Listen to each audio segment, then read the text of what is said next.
आणि शिवसेनेचे बुलढाण्याचे आमदार संजय गायकवाड हे आपल्या वादग्रस्त वक्तव्यांमुळे यापूर्वी अनेकदा चर्चेत आले आहेत, पण यावेळेला आता संजय गायकवाडांनी महाराष्ट्रातल्या पोलिसांबाबतच एक मोठं विधान केलंय। पण पोलिसांसंदर्भात अशी वक्तव्य करणं हे योग्य नाहीये।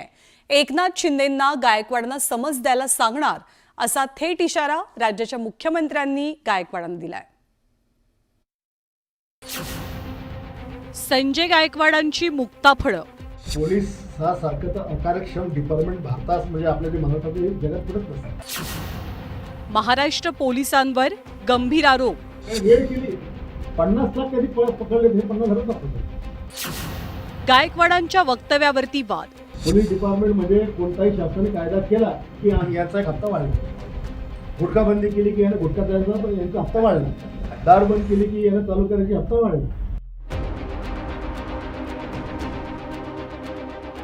यापूर्वी अनेकदा आपल्या विधानांमुळे वादात सापडलेले बुलढाण्याचे शिवसेनेचे आमदार संजय गायकवाड यांनी यावेळी थेट महाराष्ट्र पोलिसांवरतीच निशाणा साधलाय।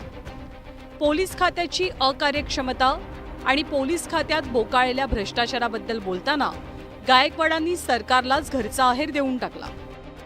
रेड केली 50 लाख कधी पकडले हे 50,000 दाखवतो। राज्यात मध्ये खरोखर या देशातल्या पोलिसांनी इमानदारीने जर काम कधी केलं, याने कधी म्हणलं नाही 1 वर्ष बघते मी काहीच करणार नाही, इमानदारी ड्युटी करीन, तर सगळे सुतासारखे सरळ होऊन जातील। सुतासारखे केवळ पोलिसांवरती अकार्यक्षमतेचा आरोप करत गायकवाड थांबले नाहीत, तर त्यांनी पोलिसांवर आणखी एक मोठा आरोपही केला। अरे पोलीस हा सारखं अकार्यक्षम डिपार्टमेंट भारतात म्हणजे आपल्या जे महाराष्ट्रात हे जगात कुठंच नसतं।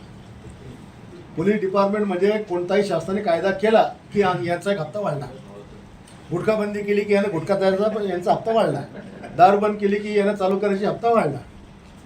या राज्यातल्या पोलिसांनी देशातल्या पोलिसांनी इमानदारीने काम कधी केलं ना, तर या जगातली सगळी गंदगी खतम होऊ शकते। यांनी फक्त प्रामाणिकपणे आपलं कर्तव्य सदर क्षणाखलनी करणं आहे, एवढं फक्त यांनी चांगलं जर केलं ना, तर सगळी गुन्हेगारी खतम होते। संजय गायकवाड हे सत्ताधारी महायुतीचे घटक पक्ष असलेल्या शिवसेनेचे आमदार आहेत।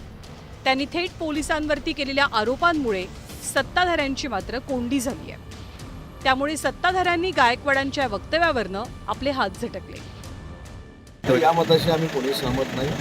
महाराष्ट्र पोलीस, मुंबई पोलीस यांची एक वेगळी आख्यायिका आहे, वेगळा त्यांचा एक गोरा आहे। त्यांनी अतिशय चांगल्या पद्धतीनं महाराष्ट्रामध्ये देशामध्ये काम करून दाखवलेलं आहे। त्याच्यामुळे त्यांचा जर काही गैरसमज झाला असेल तर आम्ही सगळे त्यांच्याशी बोलू, परंतु महाराष्ट्र पोलीस आणि मुंबई पोलीस याबद्दल आम्हाला सगळ्यांना आवडेल। मला असं वाटतं की पोलिसांच्या बद्दल असं बोलणं योग्य नाही आहे आणि मी स्वतः शिंदे साहेबांना सांगणार आहे की त्यांना कडक समज द्या, हे असं चालणार नाही, हे योग्य नाही आणि वारंवार जर ते असं बोलत असतील तर त्याच्यावर ॲक्शन घेतली जाईल। संजय गायकवाडांनी विरोधकांना टीकेची मात्र आयती संधी दिली आहे, त्यामुळे नवीन राजकीय वादाची ठिणगी पडली आहे। महाराष्ट्र पोलीस हे अकार्यक्षम आहे, 50 लाख पकडले तर 50,000 घेतले दाखवतात सत्ताधारी पार्टीचा आमदार आरोप। मग त्यांना याचा चांगला अनुभव आहे, बऱ्याच वेळेस त्यांचे पकडले गेलेले आहेत। राज्याचे मुख्यमंत्री देवेंद्र फडणवीसांकडे गृह खात्याची सुद्धा जबाबदारी आहे, तर संजय गायकवाड यांच्या शिवसेनेचे योगेश कदम हे गृह खात्याचे राज्यमंत्री आहेत। त्यामुळे गायकवाडांनी कुणावर निशाणा साधलाय यावरनं अनेक तर्कवितर्क लढवले जातात। Bureau report, news 18 Lokmat.